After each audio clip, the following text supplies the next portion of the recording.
1월 8일 주일 오전의 말씀을 나누겠습니다. 오늘 본 말씀은 창세기 15장 1절의 말씀이고 제목은 인생의 번아웃을 만날 때입니다.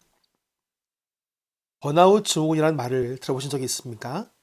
한 가지 일에 열심히 몰두하던 사람이 갑자기 정신적 또는 육체적인 피로감을 느끼면서 자기가 진행하던 일을 거부하거나 극도의 피로감과 슬럼프에 빠지는 현상을 번아웃 증후군이라고 합니다. 우리나라 통계를 보면 우리나라 국민의 85%가 번아웃 증후군에 시달리고 있다는 통계를 볼 수 있습니다.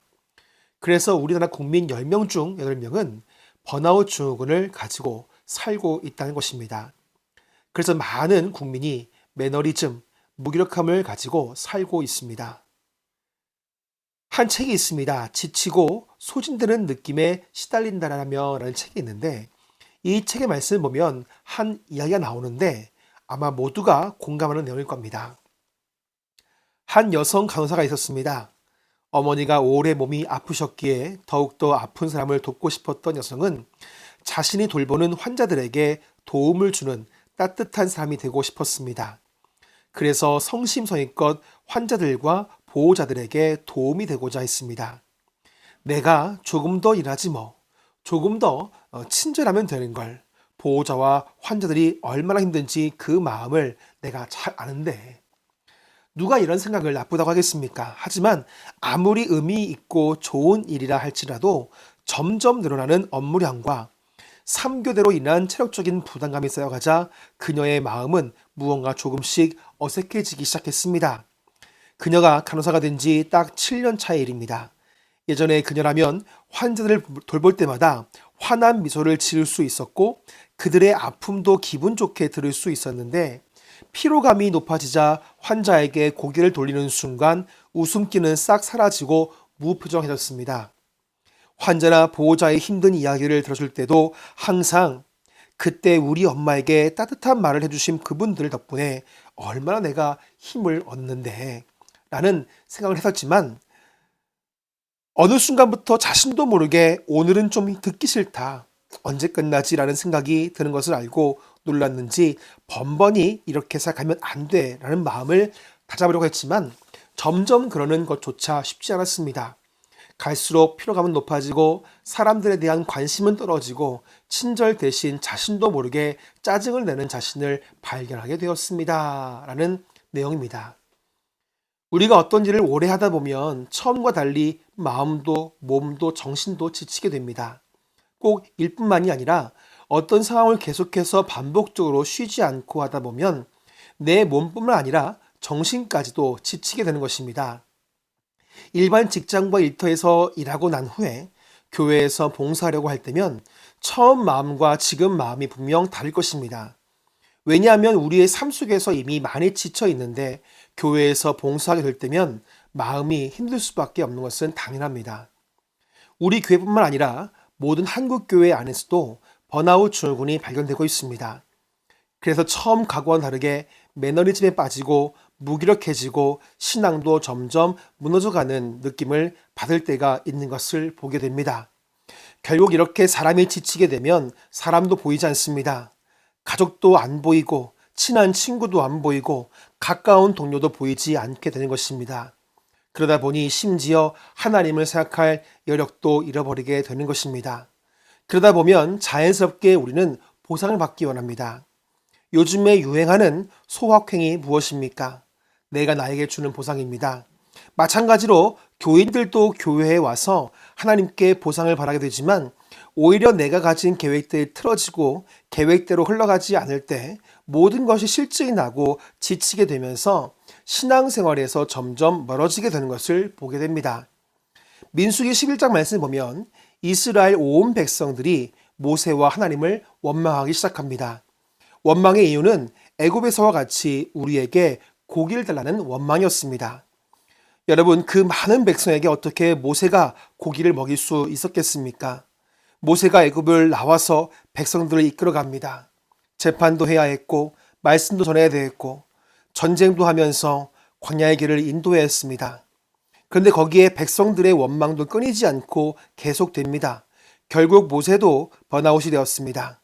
민수기 11장 15절 말씀에 모세가 이렇게 하나님께 기도합니다. 주께서 내게 이같이 행하실진대 구하옵나니 내게 은혜를 베푸사 즉시 나를 죽여 내가 고난당함을 내가 보지 않게 하옵소서. 모세의 기도는 이제 자신의 생명을 거둬달라는 기도였습니다. 얼마나 지치고 힘들었으면 자신의 생명을 거둬달라고 기도했겠습니까?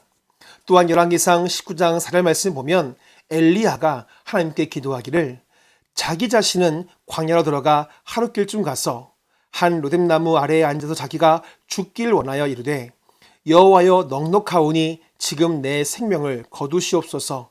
나는 내 조상들보다 낫지 못하니이다 하고 라고 말씀합니다. 엘리야도 아합 왕과 이세벨 여왕을 상대로 죄에 대한 호소와 갈멜산에서 벌인 영적인 전쟁과 계속해서 멈추지 않는 엘리야를 죽이려는 일로 인해서 엘리야 역시 번아웃이 되었습니다. 그래서 하나님께서 자신의 생명을 거둬달라고 기도하기 시작하는 것입니다. 이렇듯 성경에 나오는 인물들 역시 우리와 같이 번아웃을 경험했고 이들이 가진 선지자의 삶, 지도자의 삶은 자신들의 짐이 되기 시작했다는 것입니다. 가끔 목사님들을 만나면 똑같은 이야기입니다. 교인들이 점점 교회 봉사에서 빠진다는 것입니다. 교회의 봉사를 짐이라고 생각한다는 것입니다.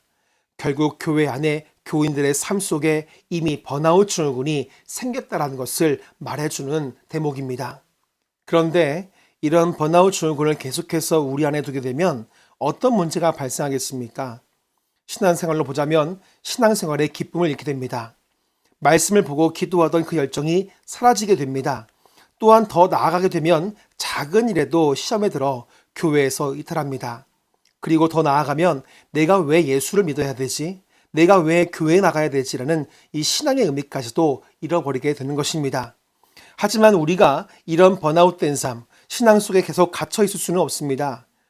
하나님께서 우리가 이런 번아웃된 삶 속에 갇혀서 지치도록 두시지 않을 것이기 때문입니다.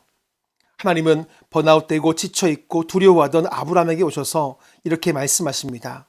본문의 1절 말씀입니다. 이일 후에 여호와의 말씀이 환상 중에 아브라함에게 임하여 이르시되 아브라함아 두려워하지 말라. 나는 내 방패요 너의 지극히 큰 상급이니라. 하나님은 아브라함에게 나타나셔서 두려워하지 말 것을 말씀합니다. 그리고 말씀하시기를 나는 내 방패요 너의 지극히 큰 상급이다 라고 말씀합니다. 여기서 우리가 주목해야 되는 단어는 방패도 아니고 상급도 아닌 바로 나는이라는 단어입니다. 요한복음 말씀을 보면 예수님께서 나는 누구누구이다 라는 말씀을 총 7번 말씀하셨습니다. 나는 생명의 떡이다. 나는 세상의 빛이다. 나는 양의 문이다. 나는 선한 목자다. 나는 부활이요 생명이다. 나는 길이요 진리요 생명이다. 나는 참 포도나무다. 여러분, 이 말씀의 공통점이 무엇입니까? 바로 예수님 안에 있어야 한다는 말입니다. 오늘 본문의 말씀을 보면 하나님이 아브라함에게 뭐라 말씀하십니까? 나는 내 방패이다 라고 말씀하셨습니다. 내가 내 안에 있으면 내가 너를 보호하겠다라는 하나님의 약속입니다. 번아웃이 가득한 이 시대에 우리가 살아가고 있고 지금도 번아웃으로 힘들어하는 많은 성도의 삶 속에 하나님이 우리에게 주시는 메시지는 무엇입니까? 나를 바라보고 내 안에 들어와야 한다는 것입니다. 꿈의 교회를 심우하시는 김학중 목사님께서 기도길보에 이런 글을 쓰셨습니다. 신앙의 번아웃, 인생의 번아웃을 해결하기 위한 첫걸음은 신앙을 돌아보며 하나님께 나아가는 것이다 라고 말했습니다. 또한 마태복음 11장 28절 말씀을 보면 예수님께서 이렇게 말씀하십니다. 수고하고 무거운 짐진 자들아 다 내게로 오라. 내가 너희를 쉬게 하리라. 아멘. 우리 인생의 번아웃이 찾아왔을 때, 신앙의 번아웃이 찾아왔을 때 나의 계획을 내려놓고 하나님 안으로 들어와야 합니다.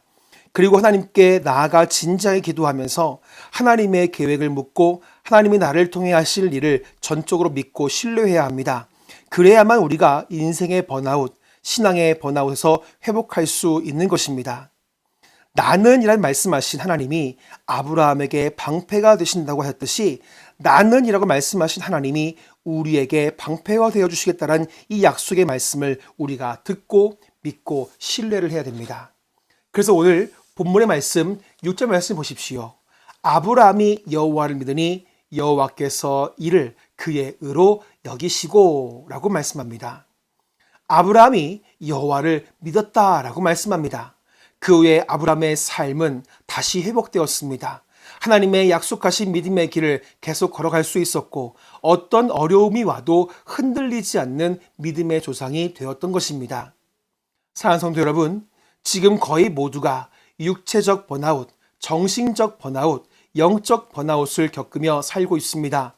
그래서 모든 것을 다 던져버리고 싶고 도망치듯 살고자 하는 마음으로 살고 있습니다. 너무나 괴로운 일입니다. 하지만 여러분, 힘을 내십시오.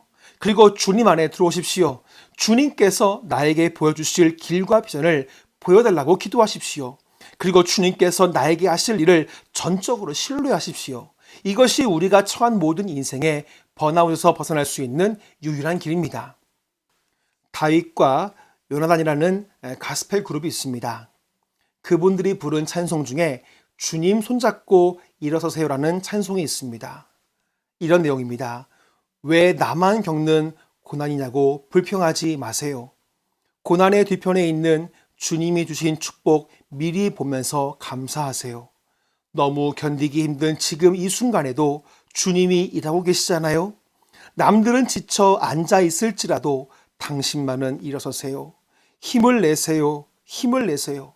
주님이 손잡고 계시잖아요. 주님이 나와 함께함을 믿는다면 어떤 역경도 이길 수 있잖아요. 사랑하는 성도 여러분, 오늘도 주님 바라보시면서 내 인생의 번아웃, 신앙의 번아웃에서 나를 건져내시고 내 길을 아시고 만드시며 나의 길을 여시는 주님을 바라보시면서 승리하는 나와 우리 모두가 되기를 간절히 축복합니다.